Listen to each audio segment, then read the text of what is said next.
Now we work on number 5 to number 8. Now, number 5 is a question that I usually ask in my pre-algebra class, not in my Algebra 1 or beginning Algebra 1 class. But this question I ask there and here to check how much details you know, even though the computation is actually quite simple.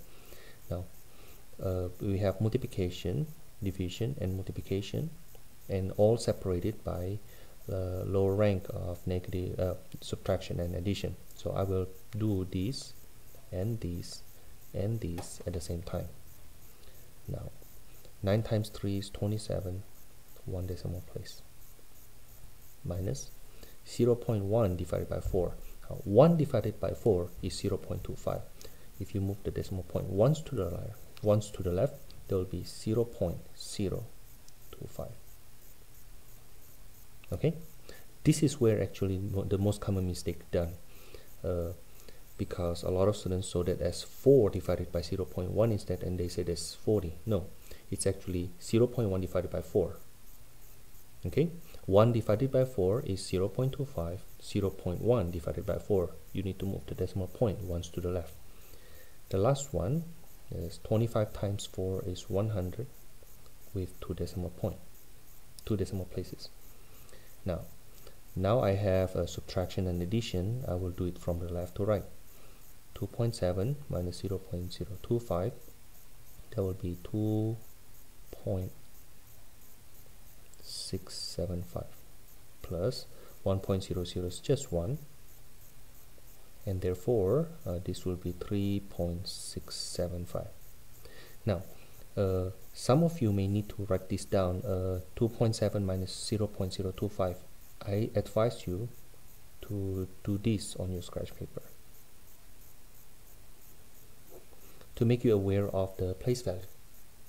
Okay, you do the dummy 0 and do the borrowing, and from there you do the subtraction. This way you can see that the 0.025, the 25 there is not in the same line, the same place value with the 2.7. Number 6.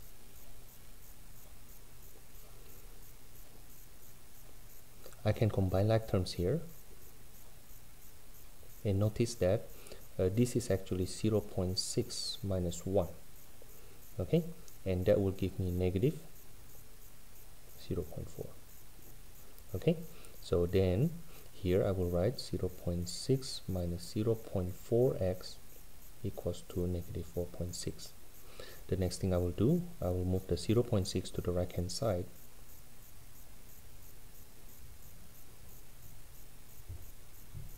and this is an addition. When I move it to the other side, it becomes a subtraction. This negative here belongs to 0.4x. This negative, the subtraction sign here, is not for 0.6. That's why when I move this 0.6 to the other side, I don't bring the negative with the 0.6. It stays that with 0.4x there. Now the same sign, therefore I follow the sign and I add, I get 5.2.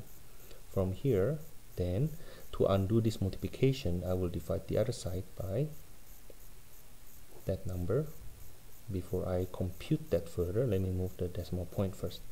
Negative divided by negative is positive, and I move 1 decimal places to the right. That gives me positive 13.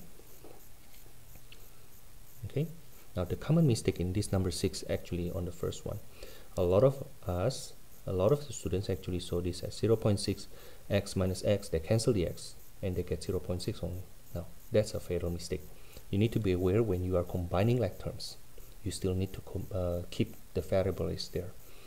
Number 7, we have 2 ways to do this, but the one I encourage you to do is to get rid of the fraction right away by multiplying by the least common denominator, in this case the LCD of 3, 5, and 10, which is 30. Now 2/3 times 30, that will be 20x, minus 3/5 times 30.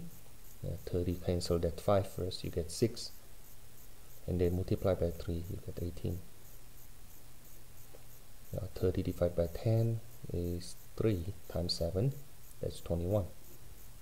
Okay, now then from here I will solve this inequality as usual. I move the 18 to the other side and then compute, and then undo the multiplication by dividing the other side. Well, you can just leave it like this, even though some students, they actually convert this into decimal, 1.95, I think. But it's actually not necessary. You can leave it as improper fractions, you can make it decimal, or you can even make it a mixed number if you like.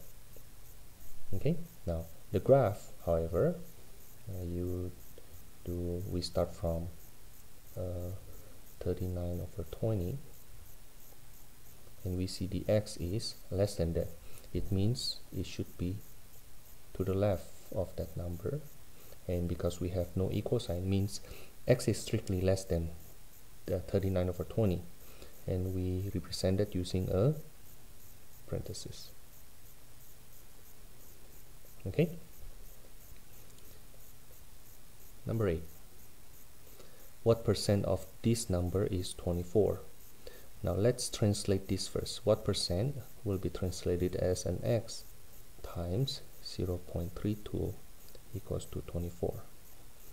I will divide both sides by 0.32. Now here's what happened.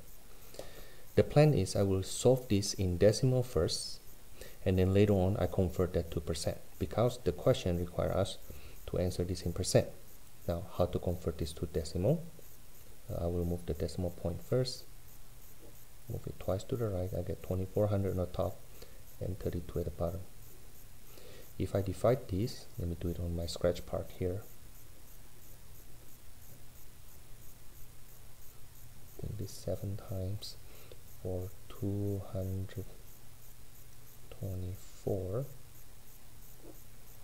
When I subtract, I get 160, and 32 times 5 give me 160. Now implies x equals to 75. Now notice this 75 is not in percent yet, so to change it to percent, I will need to multiply this number by 100%, which is then give us x equals to 7500%.